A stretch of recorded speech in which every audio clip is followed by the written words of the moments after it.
All right, ladies and gentlemen, today our guest is one of, if not the most accomplished photographer in scootering. She's worked in the industry for over 15 years and has shot photos of some of your favorite riders and probably every other rider out there. But today our guest is Shelby Grimnes. What's up? Thanks for having me. Yes, we're here. We are here. It's been a long time in the making, I guess, to get you here. Yeah, I mean, I only live 6 hours away, but Okay, well, let's start there. How was your drive down? it was actually really chill, Mhm. like really easy. And I think it was until I got on the 91. I hate the 91. Who I doesn't? never take it, but they had me go through the 91 since I was coming here and like not where I used to live. Yeah. And of course, there's like a sig alert on the other side of the freeway. Like, this is why. How long did it take you today? Like 6 hours. Yeah, it's pretty Yeah. average, I guess. Yeah. Oh, okay, cool. So, what have you been up to, Shelby? I've just been chilling. Been Yeah. playing a lot of ice hockey, Mhm. like a lot, Mhm. which has been good because it's been like giving me a hobby to do outside of work because like work kind of consumed my entire life for a Definitely. really long time. You've been traveling a lot. Traveling a lot. Where have you been? Tell I've us. been to, I guess in the last like couple of months, I've been to Australia, Wow, went to Norway, jealous. was in Des Moines, Iowa. I hate you. Kind of crazy to go from like Norway to Des Moines, Iowa. Yeah, well, and I mean, in the last couple of years, I feel like you were in Rome. It was in Rome last year for like a month. That's got to be crazy. Yeah, Rome was insane. Can you give me a piece of that really quick? Just as like a kid who probably never is gonna go to Rome. Is Rome like? It's so worth it. Yeah. Like, especially if you like eating food. Yeah. And you, like if you like pizza and pasta, like obviously everyone knows Italy, like Yeah. it's Italian food for a Well, they're reason, offended right? by our pizza and pasta. Yeah. But like it's so good and it's so cheap. Like I get so mad now when I go to like a pizza restaurant. Like there's Yeah. this one I wanted to go to in Hollywood. I wanted like a margarita pizza and I looked at the menu and it was $25. What did a pizza cost in Rome? Like €8 for a margarita. Wow. Like Wow. super cheap. It's so annoying like trying to find that food here because it's so overpriced. Like I Mhm. get like they'll import stuff from Italy, but like there's no reason you need to be charging $25 for some dough and like Yeah. tomato sauce. It's and because you can. mozzarella. It's because you can. It's because people will pay it. That's why. Yeah. Oh my goodness. All right, cool. Sorry, guys. I would love to go to No. Rome. Rome was sick though, like especially the contest itself. Like going Yeah. from Ostia, which where the park contest was, like Mhm. they had us staying in this like RV park essentially, where they were doing like a world competition for like cover songs, like singing karaoke or something, or like so there was talent. just entertainment. It all was around. so bad. I was like, I got woken up at 2 a.m. with the worst Rihanna cover I've ever heard in my life.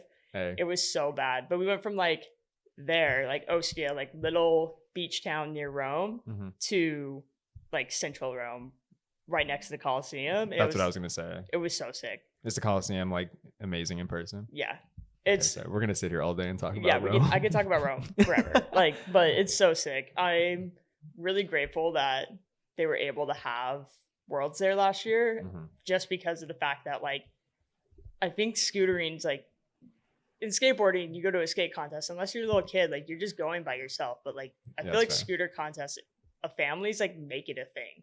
Mhm. So like Jack's entire family was there, like his brother, his mom, his Mhm. dad. Like his dad never likes, like never travels very far, hates it, and like he came. So like everyone's family goes, so everyone had stuff to do. Like it was really sick. Like it made the trip worth it. Versus like some contests are just kind of, you know, not much to do for the whole family. So that was a really cool aspect of Rome too. Like Yeah, definitely. I mean, it's definitely on my bucket list. Australia is too, so that Yeah. stings more too, but it's all good. yeah, Speaking of traveling, I guess let's take it back a little bit for the people who don't know. Where are you from? I was born in Salt Lake City, Utah, but I grew up in Chandler, Arizona. Mhm. And then I lived here in LA for like 12 years. Mhm. And then I moved back to Arizona with a little small stint in Southeast Alabama. Oh, I totally forgot you were in Alabama. Yeah, me too. That It was was a crazy era. Crazy time. It was really crazy going from like Los Angeles, like living in LA, being like, you know, just to turn 30, and then just driving all the way to Southeast Alabama in the middle of nowhere on a military base. Like Mhm. such a drastic change. So it made the move to Arizona a lot like more exciting than it would have been if I just moved from like LA to Arizona. Yeah, you were a lot further from Arizona. You were like, all right, Arizona is definitely better than Alabama. Yeah, I'm sure. for sure. Like it makes me really grateful. At least like I live in like a populated area where I don't have to drive 45 minutes to go to Target. Yeah, that would be a big one. Yeah. Okay, so majority of your childhood then, I guess, and teenage years were spent in Arizona. Yeah, Arizona. So that's obviously where you discovered scootering, Yeah. I guess. Okay, so tell me about that. So I think like most people, when like scooters came out in like 2000, like 1999, 2000, and I got one, and it kind of just sat in my garage. I'd ride it around the neighborhood. But then I think when I moved, my dad moved from like an apartment to this house, and across the street from the house was like this drain, like this small little ditch they have in Arizona. They're super like a little small. wash or something. It's like just a way for water to flow out from the street. That makes and sense. the curb is like a little A-frame. And someone had waxed it like crazy, and I was on my scooter and I was like, I wonder if this slides, because I grew up skateboarding. Yeah, so you put two and two together. Yeah, and so I just hit it and I was like, oh, it does. And I would Yeah. just ride that every single day, and I like eventually tore off the dropout on like, I think I had an A model or something like that. Yeah, most likely. Yeah, it was Razor like A model. I don't think Pro models are even out yet. So then when did you start seeing like people at the skate park doing tricks and you were like, oh, so the first scooter rider I saw at a skate park was Addison McNaughton at crazy, Tempe. Yeah. crazy. 'Cause If you know, you know. Yeah, because he went to U of A, so he would Yeah. go up to like Tempe on the weekends and ride the skate park, because Tucson doesn't have that many good skate parks. They do now, but back then I don't think they had a lot. Mhm. And so I would see him at Tempe and I'd be like, oh, you could do that on a scooter? Like, that's crazy. Like, he 3-whipped the Euro, and I thought it was like the craziest thing I've ever seen. Yeah, especially back then too. Yeah. It's like, And just so much control and so much confidence. Like, I remember I took my scooter to the skate park one time, like not even thinking like, oh, I'm gonna try tricks. I just want to drop in and ride the bowl. yeah, And definitely. like getting yelled at for it. So when I saw Addison at Tempe, I was like, yo, this is sick. And then literally like 6 months later, I met Charles Doige, and he was like part of this crew called Arizona Scooter Crew. It was like him, Alex Stedman. Mhm. I think Sean eventually became a part of it.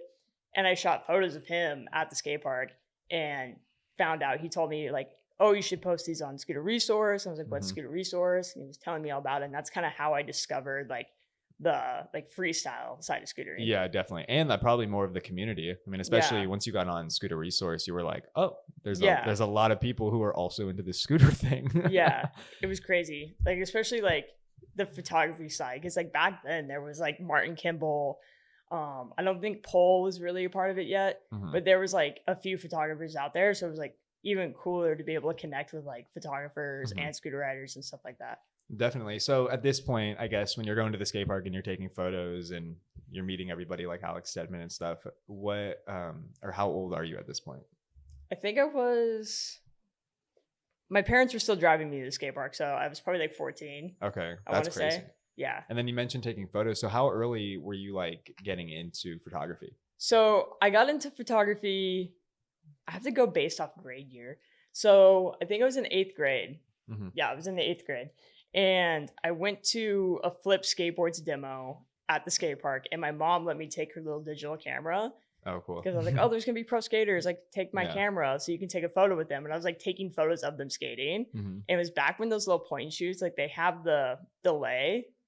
Mhm. So you press the button, but it wouldn't take the photo right away. Yeah. And so I was like getting really good at like guessing the timing from Yeah. when it actually Because you have to take like it. pre-shoot the photo based off of where they're going to be. Yeah, Like, exactly. So I took my camera there, did that. I ended up breaking my foot at the demo because I ran. Long Wait, story. how? How? Wait, you weren't scootering. You were there no. taking photos and you broke your foot. I had my skateboard, Okay. and it was a flip demo. And this is back in the day, like skateboarding's peak, Mhm. like when it was all like the real skate brands, like not like the new ones that kind of Yeah. like are corporate owned. Like this is back when it was like in its super hesh days, I guess you'd say. And Jeff Raleigh was there, and they were doing the product toss, and I was like, I need to get some products. So everyone's like mobbing to the 9 stair because they're throwing stuff off the 9. But Jeff Raleigh like wasn't done skating yet. He was just riding or skating around people and just runs into me Mhm. and like steps on my foot so hard and ended up breaking like the bone like between my big toe and my foot. Oh my gosh. Yeah. So I was like, oh shit. Like my toe's broken. And I'm like sitting on the stairs, and like the dudes from Flip are telling me to get off, and Jeff's like, Yeah. no, he broke her foot. And they gave me a bunch of stuff, which is super cool. But Yeah, I mean, especially at that age, it made everything feel better. You were Yeah. like, "It's cool, no big deal." yeah. You know, it's not to sidetrack, but I have a Jeff Rowley story. you Ironically, do? he didn't break my foot at a skate park, but I think it was probably like 4th or 5th grade, and we had one I guess there was a couple different little skate shops in the desert, but there was kind of one in the main city that I lived in. And they were having a signing. It was probably the flip team. It was probably the same exact trip that they ended up going to Arizona after. Probably. But they were having a signing, and I somehow convinced my dad to take me. And I think at this point I was still skating a little bit. I wasn't like fully committed into scootering yet, so I was still stoked to go meet a pro skater. So I went and I got my shirt signed. And then the next day was a photo day at school. So my mom has this picture in her house of me with like a bowl cut because she had my hair cut terribly. And I'm in a Jeff Rowley like signed t-shirt, like grinning ear to ear. And it's just funny. I've never met anybody else who had a Jeff Rowley specific story. That's funny. He's super nice. Like he Yeah. comes off as like super hesh, like scary skateboarder guy, and he's actually super He's like a chill. sweetheart. Yeah, he's super cool. He still remembers me like to this day from like breaking my toe because I'll run into Yeah. him.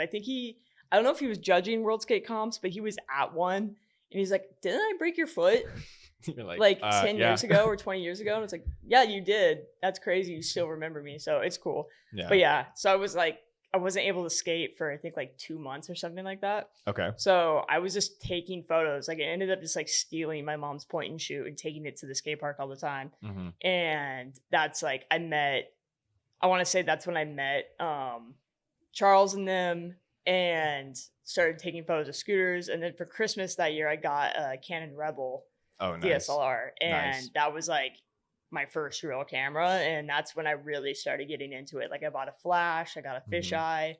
And that fisheye I had up until like 2 years ago. Which is wild. Which Yeah. is very wild. So then, okay, so you break your foot, kind of get into photography more serious because of just having downtime and not really anything to do.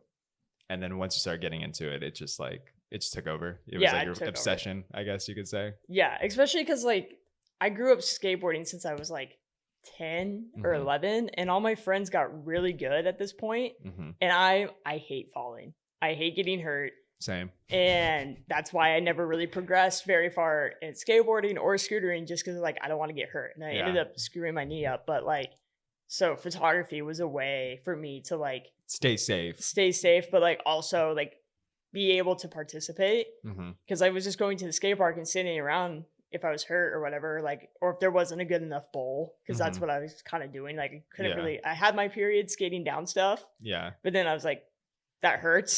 So, like, I'm one of those, like, if I still skateboarded to this day, I'd be one of those old dudes at the skate park, like, Full knee pads. full knee pads, just Yeah. yelling at scooter kids for hitting Yeah. the coping or something like that. You'd be perfect at Venice. Yeah, perfect Venice logo. But so I just started shooting photos to like participate and like kind of give Uh-huh. back to my friends. Yeah. And then when I started shooting scootering, it was like really exciting because it was different. Like most of my friends weren't very good at skating. Mhm. So when I met people who kind of could go higher or do cooler looking things, it made Yeah. me want to like get better at shooting photos. Definitely. Yeah. So then at what point after this, and I mean, we'll definitely circle back to, I guess, kind of skateboard inspiration for shooting photos, because obviously there was a ton of skaters being shot with flashes and stuff at that point in time to just open your horizons. But at what point did you start realizing that like you were like getting really good at it, I guess, you know, where you were like, oh, people might pay me to do this? Because I mean, I'm sure a lot of people who shoot photos or even video and stuff, they're just, you know, there's a lot of hours that got to go into it way before you're ever asking for money for it. Yeah. I think it was weird. I went through this like period where I started getting good at it, and then I had like a crazy falling out with some local scooter riders at home, and I completely stopped associating with the entire community because of Mhm. it. Yeah. And I started really focusing on skateboarding, and that's when I started shooting for a local skate shop in Arizona. We were going on trips, and I was shooting really good skaters. I did not know this, so Yeah. carry on. And so I think like that's when I realized like, oh, I'm good at this, because the skate shop is literally paying for me to go to LA Mhm. and stay there for a week to shoot photos of Yeah. their guys. And so that's when I kind of realized like, oh, I can do this for a living. And that's when I first went to LA and I got to experience like all the spots and the culture and stuff like Mhm. that, and like realize like this is what I want to do. Wow. Okay, that's interesting. I mean, I know that you've obviously shot skateboarding in the past. You've had plenty of skateboarding friends, so I put two and two together. But I didn't know that you like did that in your early days. That's pretty cool. That's Yeah. really, really cool. And I'm sure it made once you started going on these scooter trips to shoot photos, it made the transition so much easier. Yeah, Right. especially on the street side, because I want to say like I mean, back when I grew up riding, it was both. Like we would go to ASU during the day and like ride all the spots at ASU, and then we would go to Tempe and like ride the bowl. Yeah. Like there was no park or street. It was just ride whatever we can. Yeah. But when I started shooting the skateboarding, I want to say that's when like street riding really started to kind of elevate in scootering. And so when I kind of came back and I started shooting photos of like Tyler Whelan and Monkey, like they were down to do the same stuff that my friends on skateboards were down to do. I was like, oh, this is sick. Like you want to hit Hollywood High, like you want to wall ride the 12. That's crazy. Yeah. Like let's go shoot it. Or you want to like board slide that side rail, like the dial cover. Like super gnarly stuff that you wouldn't really see anyone do before. Yeah. And so I think it helped me because like I get nervous as shit like before shooting a really heavy photo, because the last thing you want to do as a photographer is like miss it and then have to be like, oh, I missed a shot and you're not getting a photo, or asking them to do it again. Yeah, especially if it's something super gnarly. It's like you really do have one shot. Yeah. Like literally sometimes it's just one. But remember we went to when Delaney boarded Hollywood? Yeah, like Hollywood it was High. like there was no way she was gonna do. I mean, she might have done it again if we like asked her, but it was like get up and go and pray to God. Yeah, it works.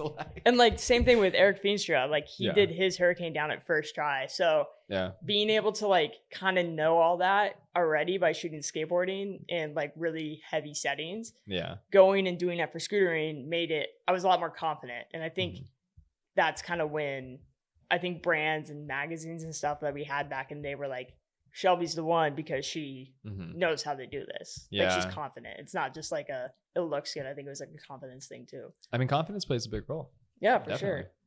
So then, where is I going to go with this? Oh, okay.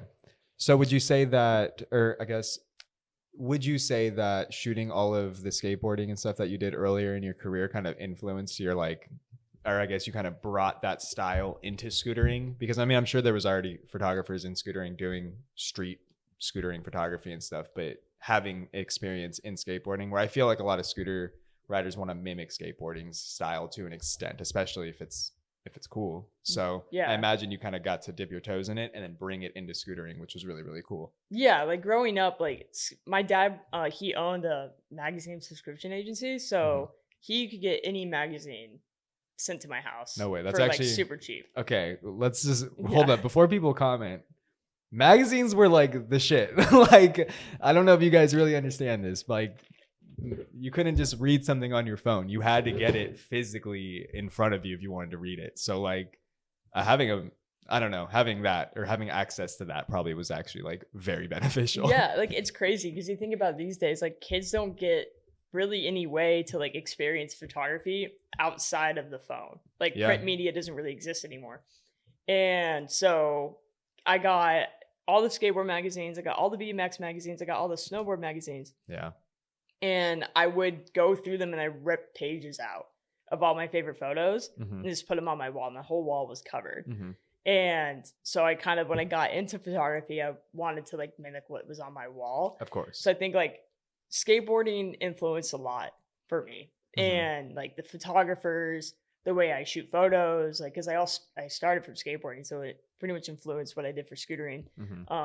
So I want to say like when I got into it with scootering, it was all just being like, okay, like, cause there was no reference or example for scootering. Like, we had Martin Kimball, who I want to say shot a lot of street stuff back then. There's that photo of like Matt McKean doing board slide on like this little flat rail, and I think it's in Montreux, Switzerland, and there's like a lake in the background with a mountain. Wow. Like, okay, like that's an iconic photo to me in scootering that people probably don't even know what I'm talking about.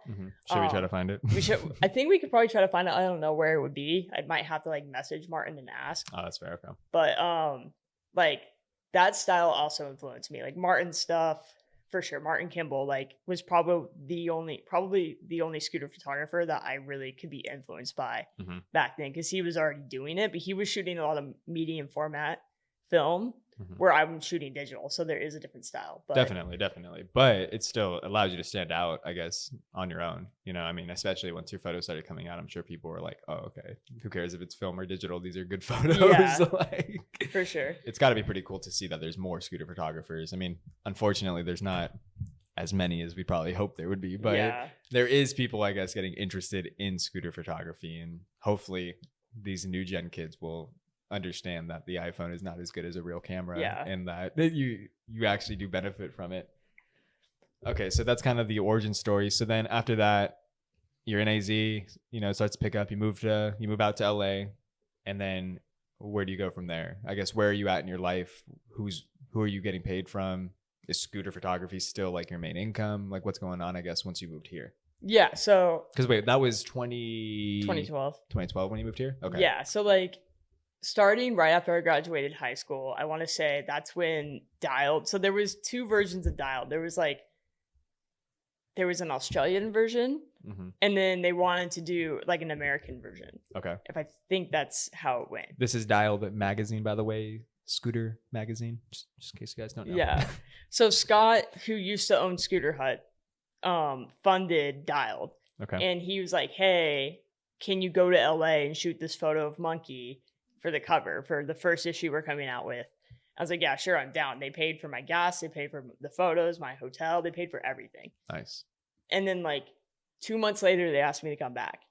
And then they asked me again. And I think I came out here like 4 times in 2011. I was like, I'm coming out here like every 2 months. Mm-hmm. And they're paying me all this money to be here. Like, why don't I just move to LA? And then they can just have me shoot photos all the time. Mm-hmm. And then I can just live in LA because I didn't want to live in Arizona anymore. I'm sure you wanted to get out. I'm sure, as somebody Yeah. who grew up in the desert, as soon as you turn 18, it's time to get out. Yeah. I don't understand how people have stayed there their whole life. It's crazy to me. I asked myself the same question. Yeah. Like, I feel everyone, I know this is like completely off topic, but I feel like everyone should leave their hometown and like experience a culture somewhere else. Or like, if you're from a small town, move to a city, like get that experience, because gain perspective for sure. The perspective is crazy. Like living here and seeing it like literally changed my life, but like opened my eyes up to so much stuff.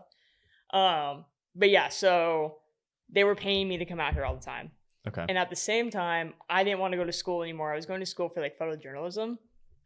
And I had everyone, like professionals, telling me and my dad, like, she doesn't need a photojournalism degree. Mm-hmm. She knows what she's doing. Mm-hmm. Stop wasting your money on college. And then literally this cinematographer named, what was his name? Damn. What the heck? Hold on. Quick Google search, guys. Yeah, it will take a second. I just have to go to my Facebook friends. It's going to pop in my head right when I pull it up. Okay. So my dad's like friend, like golfing buddy, he works for the IATSE or IATSE or whatever they call it, the big film union. No idea what that is. It's like the big, like the union of all unions, right?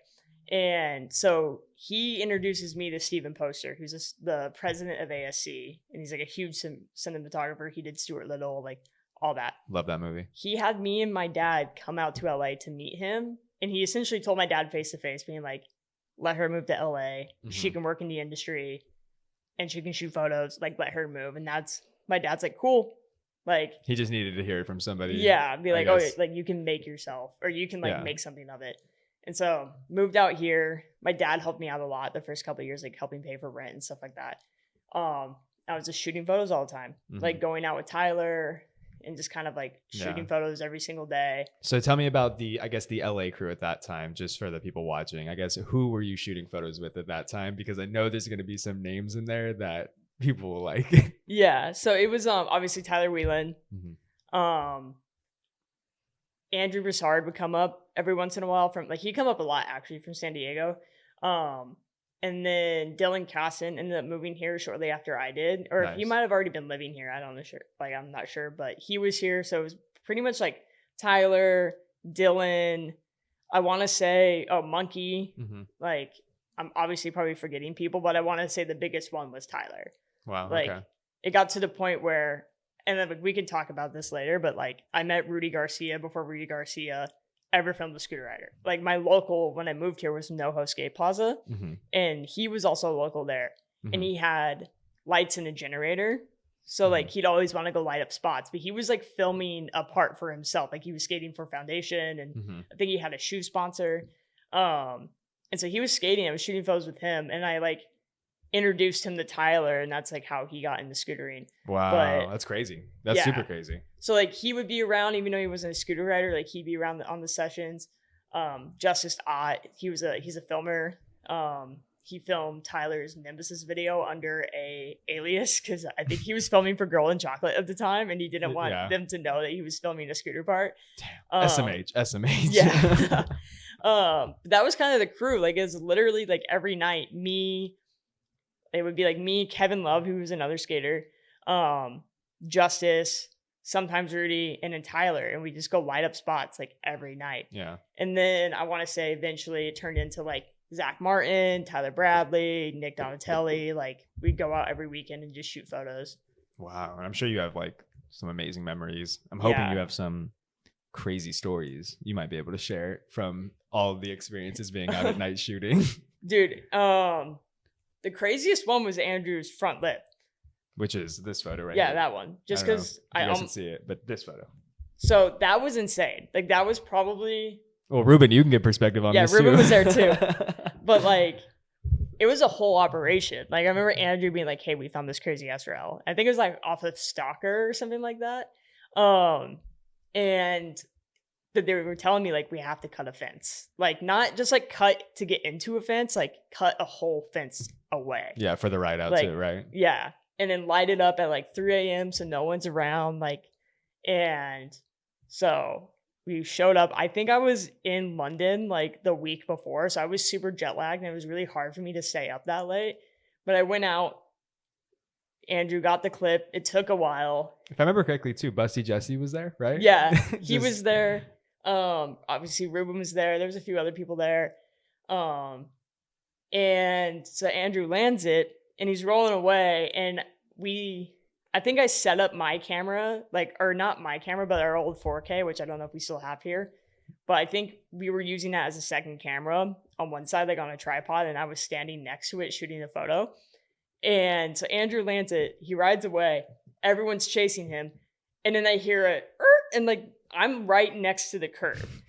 And this fucking Tahoe, this freaking like Chevy Tahoe, jumps the curb literally a foot away from me. Okay. Like, I almost got smoked. Like, it's almost just right then. Like, I would have been done. Like, the photo would have existed. Yeah. But maybe. I don't know. I don't know. I mean, it would have taken a lot to like probably break the CF card, but that's fair. That's fair. So no one saw it. Almost hits you, and this is as everybody's running up. Yeah, so no one sees it happen. I'm like too stoked about Andrew landing it because it was a battle. Like, it was a crazy battle. Yeah. Which I would love to talk to as well, or about as well, but I think we'll save it for save it for Andrew because like I just shot the photo. Like, he's the one that experienced it, and like that rail is insane. I still have skaters DMing me for that pin to this by day. the way, guys, it's gone.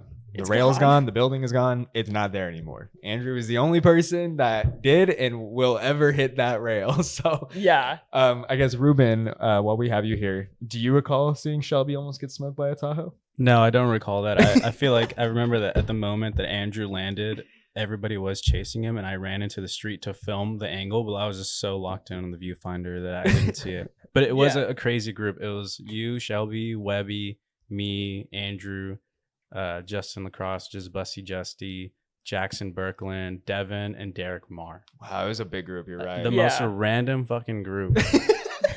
But we ran that shit at like 3 a.m, and it was honestly amazing. Definitely top tier memory for sure. Yeah. I can't wait to have Andrew here to talk I have like a behind the scenes video that like a My War style video that I've never put out.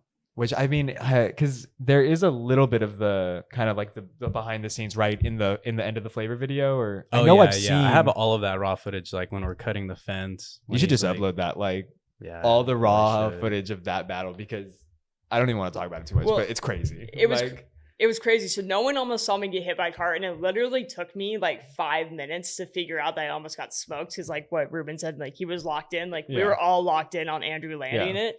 And then I kind of realized, I was like, I almost just got smoked. Like, I almost just got killed. And, but whatever, we dip out pretty quickly. I think I grabbed my flashes, and I think we just walked them like to the parking lot we were in. And this guy comes up and starts like writing down all our plate numbers and shit. So it was one of those things where he had to like get out and fast. Get and, the like, clip, get the shot. Yeah. Go. I'm pretty sure, like, I don't know if it was Ruben or somebody else was like blocking Andrew's like plate number so that like they couldn't get it. Yeah. And I was like, have fun trying to find my house. Like I still have my Arizona plate. So I was like, what are they going to do? Go to my dad's house? What are they going to do? He grinded a rail on a building that wasn't even officially open that was going to get demolished. Yeah, like it really like, doesn't matter. But it was kind of crazy because we're like, yo, it's like 4 a.m. and this dude's pissed. And, like, so we dipped out. It was crazy, but that's a pretty crazy story. Honestly, lighting up spots is pretty chill. Like there's not anything else that really crazy had happened. Like I could tell you crazy stories from like traveling and stuff, but well, I guess when you think of just maybe not the crazy story, but I guess a photo like this Andrew photo where, you know, it'll just go down in a memory in the back of your head forever. Do you have any other just iconic photo moments that the whole experience just will never leave your head? I want to say probably Eric Beanstra's hurricane down Hollywood, because that was like, I want to say it was one of the first big tilt trips that they did. And it was like Isaac's first trip. Eric was there. And Colin, like everyone, like the whole OG like tilt team was there. And that was crazy because it was literally like set up the flashes, make sure everything looks good. I don't even know if he board slid it to warm up. I think he just might have straight sent the hurricane because I don't have a board slide photo. Like I usually keep the warm up photos and I don't have a board slide one. Interesting. You'll have to ask him. Yeah. Like, and that Eric would be a good person to have on here, by the way, because he's like kind of definitely cleaned up 100%. a bit. I mean, speaking of having multiple photos, I wanted to ask you, is that photo from the land, or were you shooting every attempt, or did you just kind of get a photo where you were like, all right, this will work, now Andrew can battle the rail? I think that was the one he landed. Because you were shooting every attempt. Yeah, I know he tried a bunch. So. Yeah, especially because like, especially in scootering, the way that you hit a rail on a scooter, like you can tell if you use one that's not landed, because sometimes they might be like too sideways on the rail or not be fully locked in. You're like, there's no way they finished the grind. Yeah. Like, so I try to always use the one that they land. The only time I don't is if I fuck it up somehow. Yeah, that's fair. But as long as they roll away from the trick, it doesn't really matter either way at that point. Yeah. At least he landed it and you got the photo. But I was always kind of curious if, just how that worked. Yeah. But, Crazy. yeah, I'm trying to think anything else like crazy wise. Like everything was pretty, like obviously that Andrews was pretty crazy. The hurricane was just memorable because that was my first Hollywood High photo that I shot outside of like on the 16, because I shot Tyler's wall ride on the 12, but that was the first photo on the 16 that I shot. But I'm trying to think back, like nothing really sticks out like in terms of like having to like run away from the cops after shooting a photo or something like that, like, or someone getting really hurt. I guess a photo that never came out from Hollywood 16 was Zach Martin was doing whip back lip, and it was just him and I. Like we had a filmer. We had me. You were there, right? When he broke his wrist? Yeah. That's when I whip boarded it. Same day? That was same day. That's crazy. Yeah, because we went to NoHo that morning, and I don't know if you remember, but me and him were just going back and forth on the 8 rail. He was doing whip back lip, I was doing whip board just to warm up, and then he got smoked when we got there. Yeah, he got that. I think it was like, was it the first like one he really tried to send? It was like the second or third one, because the first one he caught but like slipped out, and then the second or third one he like full sent. Shout out Zach Martin, bro. Yeah, like he was getting down. Like, but you have the photo? Do you have a photo of him? I have the photo of it. Like I just never posted it because he broke his wrist, and then I want to say like shortly after he recovered from breaking his wrist is when he met his girlfriend and who he moved away with. So I don't like, he never went back and got it. At least Is it a sick photo though? It's so sick. It's a good photo. Bummed. Like, because if the whip lip, Ruben's whip board, like same lighting and everything. Which I will say is like that photo of Ruben's whip board is, I think it's in like my top 3 favorite photos that you ever shot, because I think the spot, 2 the trick, and 3 the lighting is just so good. So if Zach's back lip or the whip back lip is in the same, I guess, format, it'll definitely look really good. Yeah, you gotta show me it. I want to see it. I never saw it, that. but I can see it. Yeah, we can post it. I mean, it's been so long, and like he's not going back for that. Probably like not. It's not worth Zach Martin, if you're watching this, baby, you're gonna go back for the whip back lip. Come on, but the people want it. but yeah, so I've seen so many people get smoked on that set. Yeah, My I friend bet. Miles, like, they had a fence in front of it for like 6 months one year, like when I first moved to LA. And my friend tried the ollie like over the fence on the bottom of the 16. Like it was at the bottom of the set. Oh, this like chain- just go over the rail? like a chain link fence. Yeah. No, not the over the rail one. No, but like there was a rail or a chain at the end of the rail. Yeah, right? it was a chain link fence that they put up right in front of the 16. Okay. And he tried the ollie over it fresh off of a full knee construction or Oh my reconstruction surgery. gosh. Like he just had gotten cleared to start skating again. Tore his ACL, his meniscus, I think his MCL too. Like it was crazy. He screwed his knee up. Jeez. He's literally like fresh off that surgery, tries to ollie, like literally comes to LA to ollie over the fence and just gets smoked. You just didn't even know what to say. Yeah, Were you trying to take a picture of it too? Yeah, I was trying to take a sequence because like the way they had the fence and like the construction, you couldn't stand in front of it or stand on that ledge. So I was trying to like shoot fisheye from the roof. Oh, and wow. I like boofed the photo. It's so bad. Like it's cooked. At least you tried though. Yeah. Give it your best shot. And it was so cooked, just like his knee. But had to like go home and get my car and pick him up. Luckily, I lived like half a mile from Hollywood High at that point. So like, and then take him to the airport so he could fly back here and get knee surgery again. Like it was crazy. But yeah, like just going back to it, like there's been a lot of crazy times. I think like going to Spain for Coalition, Barcelona, like that was wild. Yeah. Like that whole trip was wild. Coalition's like a whole different thing than what people see on Instagram or the internet. Like it is the craziest week or 10 days of most scooter riders' lives. Yeah. I mean, I hope that gets translated to the people who don't do it because it looks insane. Yeah. It looks like torture, but it also looks like the most fun. Yeah. You know, like you're suffering, but you're also like loving it at the same time. The Barcelona one was crazy too, because like I had already been there before. So I kind of knew the whole, like, don't leave your bag alone. Like if I'm shooting photos in Barcelona, like my camera bag is on my back. You. Yeah. Like I'm not letting anyone watch it. And I think like in our group, Andrew got strep and had to go to the hospital. David also got really sick. Max, David, and Tanner all had their stuff stolen. Can you give us last names? Give us last names here. Max Manning used to be the like AO filmer back in the day before Rudy. David Coe and Tanner Wilson. And I think the only people who didn't get anything stolen or sick that trip was literally me and Brandon James. Like, it was crazy. Like, Andrew was literally in the hospital, and then the next day he goes and hits this crazy like 20 stair handrail that we found. But yeah, like that was pretty wild watching everyone get their stuff stolen, battling for filming for this video part that like it was crazy. Like that I feel like that specific coalition too was just like people were getting tickets. Like it was crazy. It was this whole thing. All right. So we talked a little bit more about your journey. There's still so much to say. So let's bring it up to, I guess, up to a few years ago where all of our journeys met.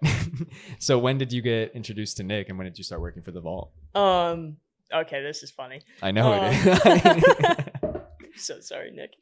All right, so Tyler Whelan was working at The Vault and they had just opened. And it was literally Tyler, Arthur, and Dre. And Tyler calls me and says, "Hey, can you come over to my boss's house and shoot this photo for an ad?" Oh, is it the photo? It's the photo, which I'll please find. I have to use I have it. several photos. I have the whole thing. It's on a hard drive, so I'll make sure we have it. And so break it down for the people. Oh, I have. This is what year is this? This is like 2012. Yeah, 2012. Like right when I moved to LA. Yeah, it has to be. So you did get hired. So you started working with The Vault pretty early once you moved out here. Yeah, like 2014 is when I started. But this is like 2013, like early 2013, because I got sober for a bit. And it was like early 2013. So, and it was like right after I went to like one of my first AA meetings. So I remember like going there and being like, cool, like I'm employable. Yeah, I'm employable. Okay, so you get hit up by Tyler to show up to Nick's house to shoot the photo. Yeah, now, lay out this photo, Nick. And so here's the thing. He's like, "Yeah, my boss Nicole," Uh-huh. and gives me Nick's number. And so he's like, "Oh yeah, you're gonna come to like my boss's house. Here's her address, all this stuff." and I'm the first one there. So I call Nick. I'm like, hey, I'm here. And this butch ass lesbian answers the phone. It's like, oh yeah, just like walk up to the driveway. I'm like, what the fuck? Nick walks out of his house, and it's literally the same Nick we all know today. But like when Tyler told me, like, oh, my boss Nicole, like I was not expecting Nick. Yeah. Which like people probably say the same shit about me. They're like, oh, this girl Shelby, and then I rock up. Yeah. But I was like kind of taken back, and like at the time I was still in the closet. I like was afraid of masked lesbians, and like so afraid of lesbians, like terrified. And Nick is like the most straightforward, open thinking person in the world. If there was like a queen for masked lesbians, like the top of the top, it would be Nick. The boss, the final boss. The final boss is Nick. And so I was like, oh, I was super uncomfortable. I was like, in this person's house, I've never met them before. Yeah. I'm like, oh, they're a lesbian. They have a wife with kid. Like, I don't. Yeah, they had. Yeah. I think they had Theo then. I think so. And oh, hi, dog. Sorry about that. No, it's fine. Anyway, so like, lay back down, little dog. Oh, little dog. Oh, jeez. Sorry. Okay, so keep going. So you get there. I get there. I see Nick. I'm like, okay, like, and then Tyler, Andre, and Arthur all get there. And essentially, it's the most. We get so canceled for this photo now, but yeah, we're gonna give a heads up and say that we wouldn't do this today. This is a 2012. Piece from the time. Okay, this was acceptable then. This was before cancel culture was a thing. Exactly. So Andre's eating fried chicken. Arthur is grilling hot dogs. Has Vault stickers on his nipples, like just chilling behind the grill. And then you have Tyler swimming in a pool of money. Like Nick went to the bank and got a bunch of ones and like poured it in this little kiddie pool with freaking, I think Tyler holding like a trophy / like cup. Mm-hmm. This is like number one something, like number one dad. I don't know, but like it's like huge trophy cup type thing. And that was the Vault ad. It was like the first ad they ever did. Wasn't it like a 4th of July ad or something like that? Or I think it was a 4th of July ad, but it was essentially like to introduce the Vault to like the world, because the Vault opened in 2012, but I don't think they really made like an online push. Yeah, it was like showing the people kind of behind it too. You know, yeah, like, that's so funny. I don't know. I've seen that photo so many times, but it's just such a funny photo. Yeah. Like there's so many things wrong with it, but so many things right with it at the same time. Yeah. Like, I don't know. I'm just like, because I was like freshly sober too. And like, I've smoked a lot of weed growing up. So like for me, that period of my life was like very much like recalibrating. Yeah. And so to like shoot that photo and like it kind of all the craziness, I was just like, it was so awkward for me. And so when like a year later goes by, there's a post on the Vault Instagram being like, hey, we need to hire someone. And I was like, I don't know if I want to go work there. Like, yeah, you're like, I don't know. Like I didn't think Nick really liked me, like from the photo shoot thing. And now knowing Nick now, it's just how Nick is. Yeah. Everybody says that. Everybody is intimidated by Nick and everybody is scared of Nick. He's like, yeah. So I was like sitting on my friend's couch being like, should I send this email? And all my friends like, yeah, you should do it. You need a job. Like my dad had cut me off, so I needed to go get a job. Mm-hmm. And so I emailed and Nick's like, okay, cool. You start on Monday. Like no interview, no nothing. Just be like, be here on Monday. Pretty similar to how I got hired. So yeah, pretty much. And that was September 2014. I got hired the day before Walter. So I have a day of seniority on Walter. Interesting. Yeah. I got hired the same day as Wyatt, Isaac Padilla, and Brett. We all got hired on the exact same day, or like 2 days or something, but I think we started all on the same day. I don't know if we got hired the same day, but it's so funny. I didn't have much of an interview either, just because we both kind of had the same benefit of being able. Sorry, I think we both also had the same benefit of like meeting Nick or getting our foot in the door with somebody here at the Vault before we tried to work here. So like you met Nick prior to trying to apply, and I met Nick and Ephraim plenty of times prior to applying. Yeah. So then when it came down to applying, it was like, yeah, we'll just hire you. Like, no interview. Now, Ephraim, you never looked at my resume. You never looked at my resume, Ephraim. There wasn't anything on it, but he didn't look at it. Yeah. Oh my gosh. Ephraim wasn't working. I mean, he was like an employee at the Vault when I started, but I think I don't think he was a GM, right? Arthur was, wasn't he? Yeah, I don't even know, to be honest. Probably Arthur, but if we even really had one, like none of us had titles. It was kind of just like we just all worked. Yeah, but Ephraim got like hit by a car or something like that right before I started working there. So Probably on his bike. Yeah, and so he wasn't there like the first like month that I worked there. Yeah. And then he showed up, and it was this guy named Spud who used to work for us. I don't know if he worked here when Spud worked here. No, I did not. I've heard stories, but I didn't work here when he worked here. But literally, it was just like me, Ephraim, Spud, Dre, and Arthur. Wow. And that was the OG it. crew. Yeah. The OG crew. And Walter. Sorry, Walter. Yeah, when I got hired, it was you, Sean, Ruben, Webby, Zamora, Mexicanos, and then me, Brett, Isaac Padilla, and Wyatt all kind of came in around that time. Oh, and Eric and Mike too. Bravos and Mike as well, and E-Man. Oh, E-Man. Yeah, there was so many people that worked for us. No, back then. I tell you that I went back and I looked at like a December 2018 schedule email from Nick, and dude, we had like 25 people on the schedule for the day. Like, I don't think anybody can understand how big of a difference getting like an actual warehouse organization system. Like, it reduces so much time being spent. Like, we went from having like 20 people on to like 7 people. Yeah. And it's sad because obviously I like working with all my friends, but like, it's just crazy to think about how many people used to work here at one point in time. Scooter Zone James, back before it was even Scooter Zone, supported so many people. Tighttoys.com. Yeah, like... Okay, let's talk about it. Let's talk about Scooter Zone. I want to talk about like the OG era. Because my perspective of Scooter Zone was, it's where I bought my first like pro scooter, if you will. It was a pro model, bolted, had some grip tape and some Cobra wheels, and it was sick. It was a big upgrade from what I had, but it was Tight Toys at the time. It wasn't the scooterzone.com. And I don't know how, but weird pieces aligned where I went to, do you remember The Compound? Yeah. I competed at not The Compound. The Compound. Yeah. And obviously that place was famous because it was the only skate park like in Southern California that had like a public foam pit, given it was an outdoor foam pit in the middle of the desert filled with snakes, but that's another story.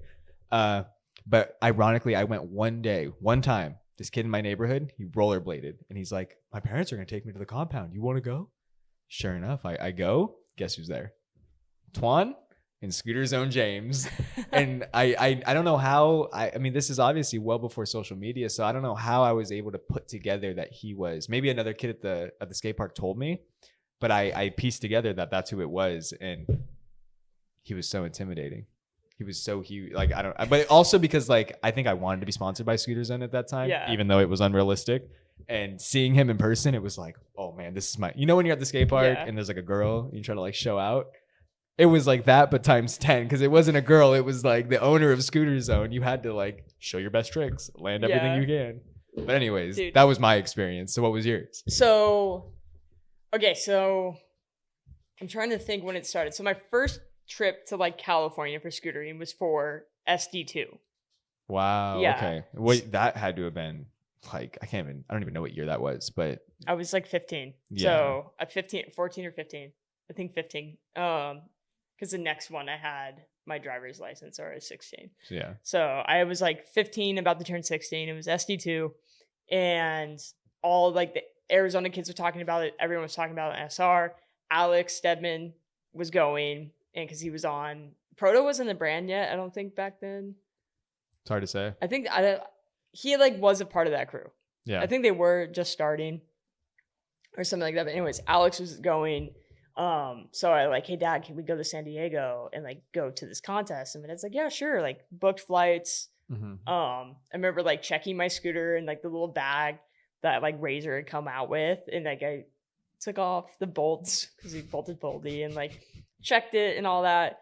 And felt like a G probably. Yeah. Yeah, definitely. And like flew here, did the scooter contest. I did the beginner division. I competed against Cam Ward, and I did not podium.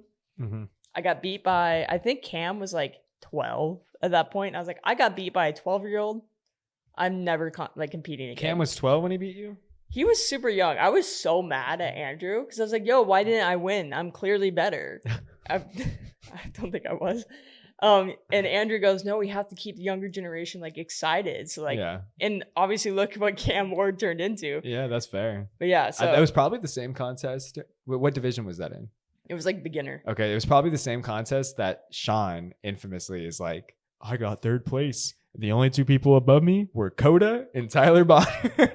He's like, those are the only two riders that could beat me at that point in time. He still holds it. Sean, you suck. Drop your video. I need to see those receipts. I need to see those receipts. I swear to God, he says that he got like third. That's a really, I don't know. I love Sean, but like Tyler and Coda were goated. Yeah. So I don't really know. And like obviously Ray and Twan, like I don't know. There was a lot of talent. Derek, like, yeah. Anyways, so went to SC2. It was super sick. I met everyone, got to meet Stan Smirnoff, shot all these photos. Like literally everyone from like SR that lived in the US was there. And so that trip was incredible. And then fast forward, like later that year, I'm like, hey dad, there's another scooter contest at the compound. Yeah. I really want to go. And my dad's like, yeah, sure, you can go. And and I was like really like becoming good friends with John Radke at that time. Oh, nice. Yeah. Okay. And so I was just hanging out with John. Like my dad got a hotel like down the street from his house. So like I was just at John's house and like driving around, going to other parks, went to the compound. I judged that comp and I competed in it too. I did the beginner division again and did not podium. SMH. And that's when I was like, I'm not meant to compete. Yeah. I'm trash. Really didn't even know how to put a run together. I was just trying to figure it out. Well, it's funny too now, since you're so involved in like the competitive scene, you're probably like, why can't these kids just put a run together? Yeah, like, oh wait, I know why they can't. Probably would have been so much better if I knew how to do that back then. Yeah, right. But yeah, so it was cool. And then judged the comp. And I remember like I think it was me, Alex Stedman, and I don't know who else was judging, maybe Andrew. And we very clearly had it for Twan winning. Wow. But this contest was run by Coda's dad. And somehow, this never happens in contests. Coda and Twan tied for first place. Wow. You don't tie for first place. Like even back then, the whole thing was like you use the other run score and that's who would win. So, yeah. And we were all like, me, Alex, and Andrew were just like, yo, like Twan deserved to win. It wasn't that we like didn't like Coda and we didn't want him to win. But he was just the obvious winner. Yeah. And like he was just the obvious winner. Like it was close, but we were just like Twan did really well. And so when they said that they tied, we were just like, what? And then they did the best trick contest. Someone got smoked. I forget who it was. Remember, like they ended up breaking their leg or their arm or shoulder or something like that, and like had to go to the hospital. It was like a pretty big named rider at the time. I wonder who it was. I forget. I'm sure somebody will tell us down below. Yeah. Raymond did some crazy stuff over the box. Like that trip was super fun. And then, my friend Charles drove out with us, and I remember everyone was so mad at Coda because, and like it wasn't even Coda's fault. Like it was literally like his dad, I'm assuming. Yeah, he was a kid. Yeah. And I had shot this photo of Charles Deutsch at the compound, and Coda kept lurking in the back. He just wouldn't move. And like, keep in mind, like Coda as a kid was like the most shy, quietest kid ever. He's still pretty quiet and like he's not shy, but he just like he keeps to himself now. But like as a kid, everyone's like, we were all super outgoing. He was just like always locked in. Yeah. So we were like, hey, move. And like he didn't even realize that he was like in the way. And so Charles takes this photo and then he edits some word on it. I forget. It was like lame or I don't know what it was. Yeah. And posted on SR. And on our way back, I get an email. Like I'm like going through my phone. I think I had a BlackBerry, so I was like able to get emails. Damn, bougie. And Coda's dad sent me like a death threat email. No way. Me and Charles Deutsch. Do you have the email still? I'll have to find it because it's on my Yahoo account. I think I forwarded it to my Gmail account, so I'll look after the podcast, and then if like it's on there, I don't want to like. No, I know. I don't want to put Gary. I don't want to put Gary on blast, but like that was like crazy. I was like, yo, like what, like. Why? Like your kid literally got in the way and you rigged the contest for him to win. So, but that was crazy. But yeah, I just started coming out to California a lot to stay with John. Like I would just like, my dad would let me fly out and then come stay with John. I would ride with like all the old, like, I can't remember. There was like this like SoCal scooter crew. There was the other crew that John had. I forget the name of it, which I feel bad. But it was sick. Like that was one of the sickest times in scootering because like we just like, yeah, there were sponsors, like Razor was sponsoring people, brands were starting to come up like Lucky and District and stuff like that. And like Proto. Mhm. But everyone just really loved to scooter. And like Yeah, it was pure. It was yeah. just pure. Yeah, it wasn't like It wasn't for money. It wasn't for money, fame. yeah. It was Like, just to be good. it was just to be good and to have fun. And like it was so much fun. Yeah. Like coming to California and then like obviously all the Arizona boys. Well, there was a lot of talent coming out of Arizona. Yeah, like a ton. Like I mean, Lil Jon. Yeah, Lil Jon, like Charles George, like if he didn't get Valley Fever, I think he would, like he got sponsored by Dominator. Mm-hmm. And then he ended up getting Valley Fever and he couldn't really ride anymore. Obviously Sean, Brett, and still to this day we have like a ton of talent coming up. Derek Daniel, Say, Tristan. Yeah. Like, there's so many talented riders in Arizona. Yeah, Aaron Anchi, like so many people. But it was just super fun. And like the memories are crazy. Like, and I think like what's wild now is like I brought up Capron to someone and someone goes, "Oh, isn't that like Rydell's husband?" I was like, they didn't even know him as like the scooter rider. I was like, oh, my friend Capron Funk, like his brother's like he's famous, like they're like famous YouTubers, but like yeah, he's just a scooter rider. People are like, how do you know him? Well, Capron is somebody that I'm very excited to sit down with, just because. He has. I mean, I think about the perspective of his mom getting scootering into Woodward and stuff too. There's just so much to dive in there. Yeah, so. But yeah, like back then, I really missed the SR days. Like those were probably the best days in scootering. So like, I mean, obviously I feel like the era from probably like 2006, 2007 to like 2020, maybe 2019 were like the best years in scootering. Now it's like, I think some would argue even to like 2016, 2017. Yeah. You know what I mean, that's where like YouTube started to really take over. Yeah. And it kind of started to get muddy, I think. I think like 2018 probably. Because like there was still a lot of good stuff happening in scootering. Definitely.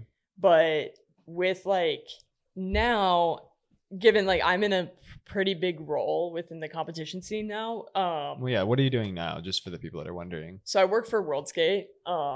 I'm the world chair for the Scootering Technical Commission, which is a very confusing title. Yeah, it's super. So I've told you that plenty of times. So a lot of people don't know what the Technical Commission is. The best way to explain it is there's FIFA for soccer, right, or football. WorldSkate is the FIFA of scootering, essentially. That's the best way to explain it. It's the International Federation for Scootering. Every country has a national federation that's supposed to represent scootering. And we have a technical commission, and our job is essentially help run the contest, but also make the rule book, handbooks for competitions on like what we need to run the competitions, all this stuff. So like if someone does something that like might break the rules at a contest, like it's our job to like open up the handbook and see if like, do we have to disqualify this rider? Like if someone under the age of 18 doesn't wear a helmet in street, they're supposed to get disqualified, like stuff like that. And it's like a very boring sounding title, but it's actually really, really fun. Yeah, and then, I can only imagine. Yeah, but I also do communications for them for scootering because they are still kind of new to the sport of scootering. Like they are essentially the international federation for 13 different roller sports, including skateboarding. But skateboarding is so huge that like the office is involved in some way, but they have a huge team for skateboarding. So bringing in scootering, they wanted to build like a similar team. So it's like myself, Hail Mary, Lewis Crampton. Like we were like the original three at WorldSkate, and now there's Kyle Hamilton who runs Bay Skate in New Zealand, Cody Lacroix from QC Scooters in Quebec, a guy named Kevin from Asia who lives in I think Singapore and runs a shop there. And it's just like us six, I want to say, and we kind of just like help run these contests. You guys are like fighting to sort of legitimize scootering too. I mean, if there's going to be a contest, it's going to be ran as good as it can by the book and stuff like that. But also just being association with it, I mean, it helps. I mean, if it's the same pocket that represents skateboarding and help get skateboarding into the Olympics, I think people are failing to recognize that it might not happen as soon as people might think it might happen. But the fact that we are affiliated and there is a push for it means that we're going in the right direction. Yeah, like skateboarding didn't get into the Olympics the first year that they bidded for it, and like we didn't either. But it's always a possibility. The IOC, they want urban sports. They Mhm. want action sports. Skateboarding is one of their most successful sports in Well, this will recent be years. this will be a really good clippable question for you, Shelby. Yeah. Do you think scootering is going to get into the Olympics? I think eventually. I think, honestly, 2028 could have happened. The biggest thing that's holding it back is there's no growth in women's riding. And I'm going to, I'm calling people out, but like, you look at Europe and you see what like Josephine and like Lucy Davis, like they're pushing boundaries out there, like actively doing things to like get girls into scootering. Mm-hmm. Nothing's happening out here. Yeah. Like I don't want to call Mia out, but like Mia will run off to Europe for months, Mm-hmm. and then she just comes here and rides at the skate park. And like, given I mean, France, she is influencing. like she's influencing it, but like she also doesn't have the same support that like some of these countries give to like help grow things. But yeah.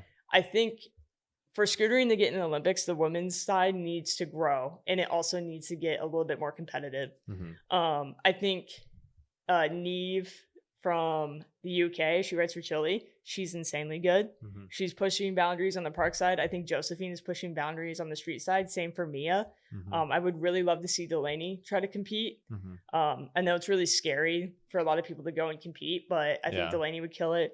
We got Chanel. Chanel, like that was, I was gonna save that, but like Chanel's insanely good. Like yeah. y'all, this Worlds, it's on the biggest skate park we've ever done, like a Worlds at. It's on a literal like Olympic BMX park. She's gonna kill it. I think she's so good. Like in some of the stuff that she's been working on, like she doesn't post on Instagram for a reason. It's not that she's not riding. I think it's because she's training. Yeah, she doesn't want to reveal like what she's working on though either. I think she wants it to be seen. No one does. there. People don't post anything anymore. Like when Jaden did his 900 flare mid-run last year at Worlds, no one knew that he had like had that in his back. Only very few people knew that he had that in his back pocket. So I think Chanel's going to push boundaries.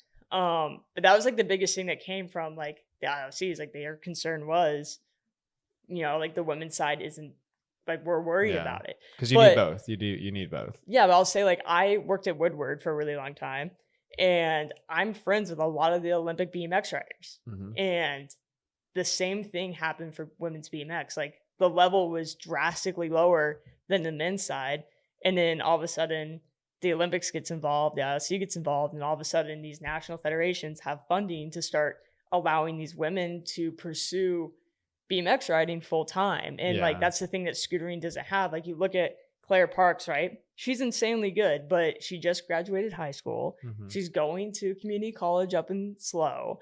She has a job. Like she doesn't have that much time to really like make it a full-time job, I guess. And like also the facilities. Like A-Town's a sick skate park, but to be like a high level scooter rider, like you have to have a Corby. Yeah. And so we just don't have that here. And so I think like if we get into the Olympics, I think scootering will start getting some of that funding from the national federations, and then you'll see the women's side just like shoot up in progression just because the women have the resources they need to really invest their time. Because that's the thing, like scooter brands don't support women. Ethic is probably doing the most in terms of supporting women's riders. Aztec does a lot too, I think. Aztec too, but at the same time, like Eva was like, I need to get Dom to pay for my trip for me to go, and like Dom wouldn't pay for it.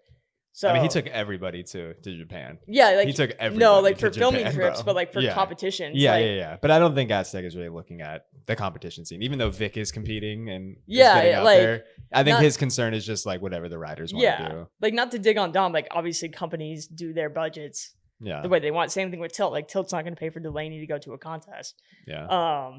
And that's the issue. Is like if like the women want to go to the comps, but they don't have the money to go versus Lucky will support their women's riders. We support ours. Yeah, we support ours. Blunt and Indy, like they'll pay for Sophie to go to some comps. I don't know if they're going to pay for her to go to Japan. I haven't asked Denny, but like I'm assuming they will. Yeah. But you really got, like, I just want to say, like, the ones that are supporting the women's contest scene is Ethic and Indy. That's and Chile. That's really it that I've seen. There's probably more in Europe, but I just wish that women got more support in scootering in general, like because they need it. Well, tell me this: do you think that whenever scootering does get into the Olympics, do you think that will open? Oh, I just hit the mic. Do you think that will open the floodgate for like corporate sponsors to finally take the shot in scootering? Because for whatever reason, I mean, this could be a whole separate podcast because it's something that makes me mad. And I know we've talked about it, but like the lack of interest from corporate sponsors, which obviously would just open the door to more opportunities if we had money coming in outside of scootering. But you know, nobody's willing to take the swing. None of these energy drink companies that will sponsor anybody and do anything, they all ignore scootering for whatever reason. Maybe it's too similar to skateboarding, the demographics too similar, so they don't feel the need to do it. But for whatever reason, do you think that if scootering does get into the Olympics, that will open the door for that? Yeah, I think it will. I think I mean, again, a lot of these corporate sponsors, like when the Olympic season comes around, you'll start seeing it. If you're not already seeing it now on the winter side, they pick a handful of athletes. I don't think the companies care what these athletes do. Yeah. They're just like, oh, you're on Team USA. You're going to the Olympics. We're going to sponsor you. Yeah, we need our logo on you. Yeah. Like, and that's like Ralph Lauren, Got Milk. But still, I mean, Coca-Cola, Cliff Bar, McDonald's, like all Coke, these companies, you know, like it blows me away, but it is reassuring me to think because I can't really see why they wouldn't, you know, like if we are in an official Olympic sport at some point in time, it would make sense because what are we going to do? Get into the Olympics and not have any financial backing? Yeah, like look at Charlotte Worthington, like OG Maggie rider. People probably don't know this, but Olympic gold medalist for freestyle women's BMX, Charlotte Worthington. I think I'm saying her name right. It's okay. It's okay. If I'm not, Charlotte. Wins a gold medal, right? People don't really know who she is unless you ride BMX. She flies home to the UK post winning a gold medal, gets thrown into like an introduction with the PM, the Prime Minister of England. Wow. Or of Prime Minister of England, I guess, or Great Britain, whatever. And then gets sponsored by Adidas. And all these big sponsors come just start flowing her way because she won a gold medal. Yeah. And now she's like this big name. But the other thing with the Olympics too is I think like it'd be really sick if we got in. And I don't think it would change scootering overnight. I think a lot of people want to believe it would. Yeah, but I think in terms of, because it has to happen a couple years out. So it'll get announced as scootering's in the Olympics. Nothing's going to change. Yeah, for like it's not going to be until it broadcasts and people see it that we might see more people getting interested. But I do agree. It is a huge step though in the right direction. Yeah, and I really hope that we do get a demo in LA. It's never going to happen with X Games. They hate us. Yeah, and it's just like, I mean, X Games kind of just they only want us if we can hopefully sell them tickets. Yo, you can clip this one. X Games, at this point, I don't want scootering in it.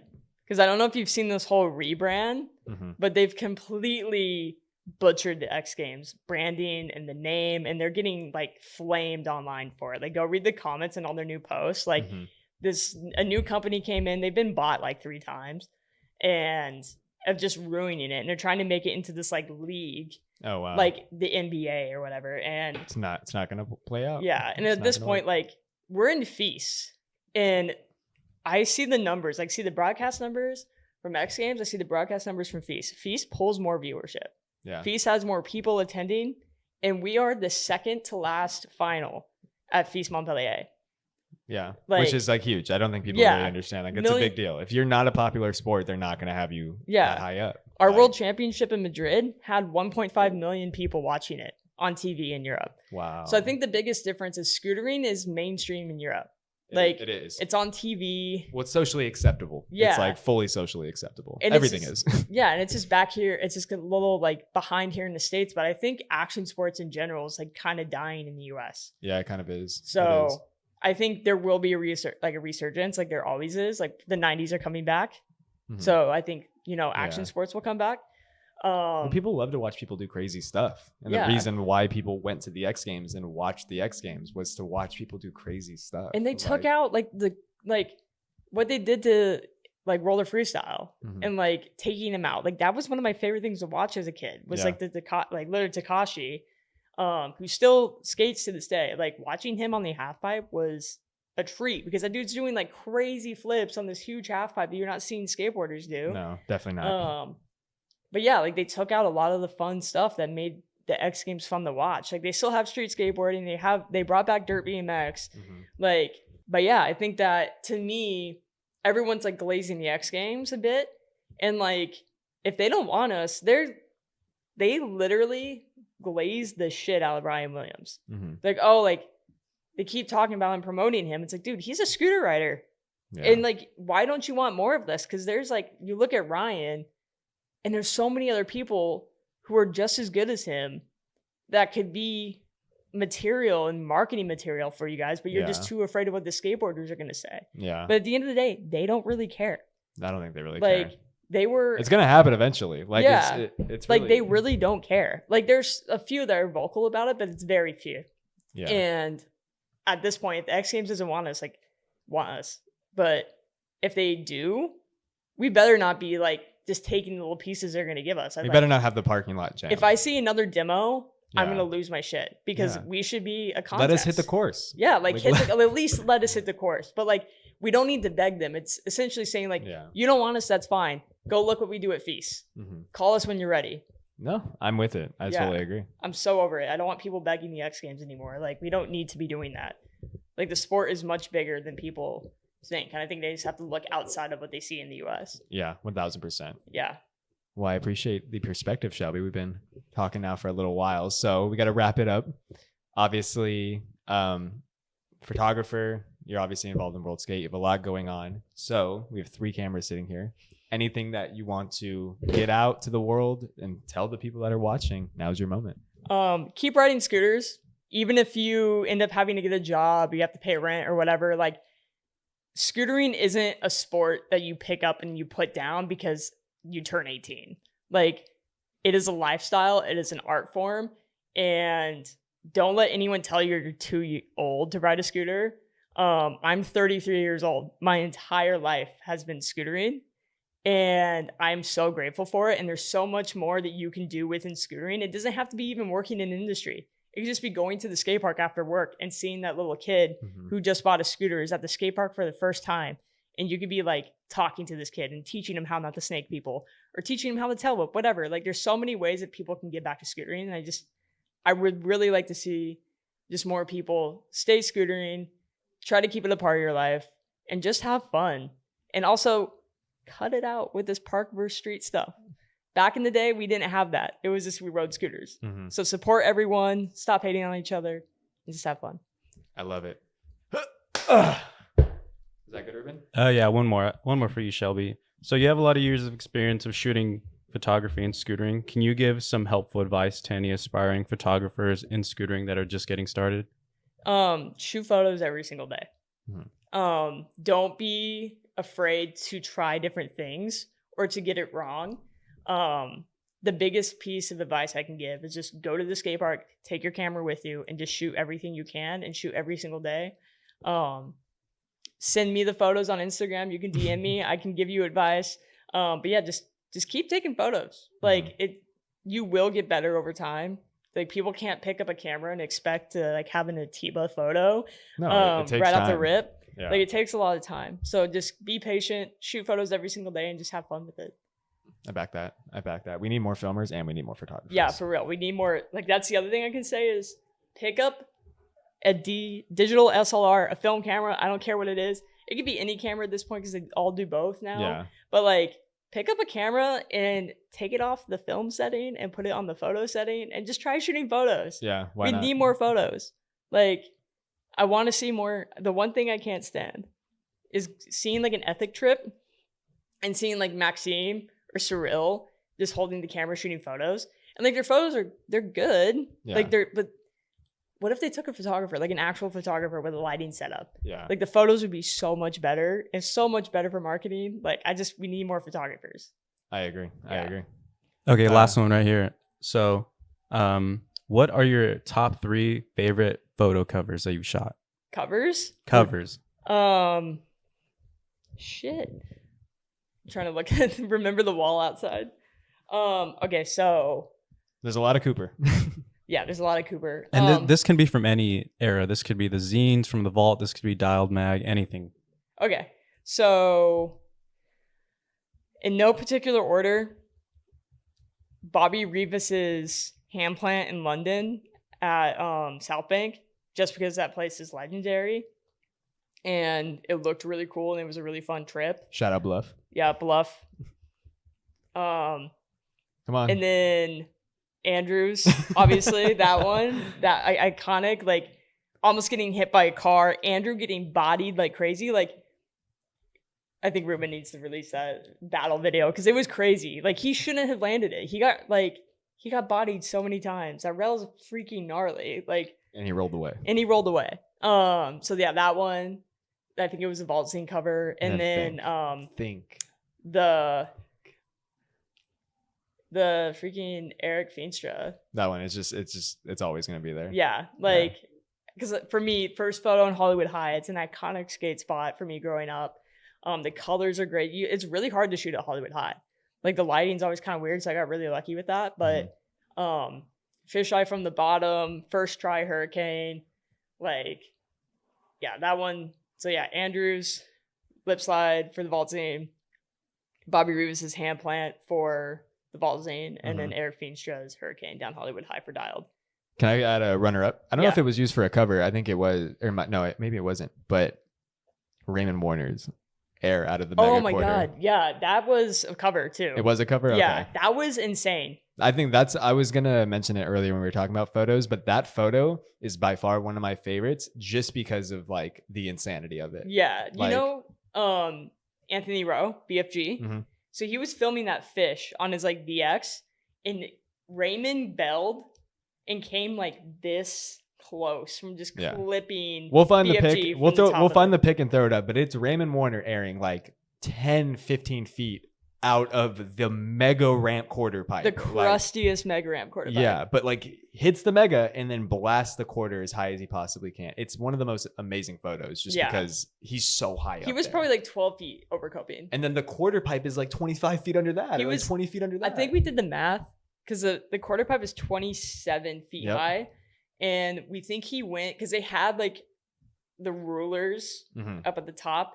And I think we figured out that he went like 12 feet over coping. So essentially that's like 39 feet. Yeah. I mean, that's what he would have fell to if he bailed. That's almost like, 4 stories. Yeah. Like that photo is legendary. Yeah. So, oh man, I just like remember Jake Brown dying at the X Games. Oh, Oh, yeah. Jesus. No, but that's what I was going to say is what yeah. that photo reminds me of is like some X Games vert skating. Like you only saw people air up that high in a photo was when you're watching like X Games. So to see a scooter rider on it, I was like, bruh. Yeah. Bruh. Dude, I need another thing. More inverts, more T-bogs, more tables, more of those tricks in scootering. More styled. More stylish tricks. Yeah, that's good right there.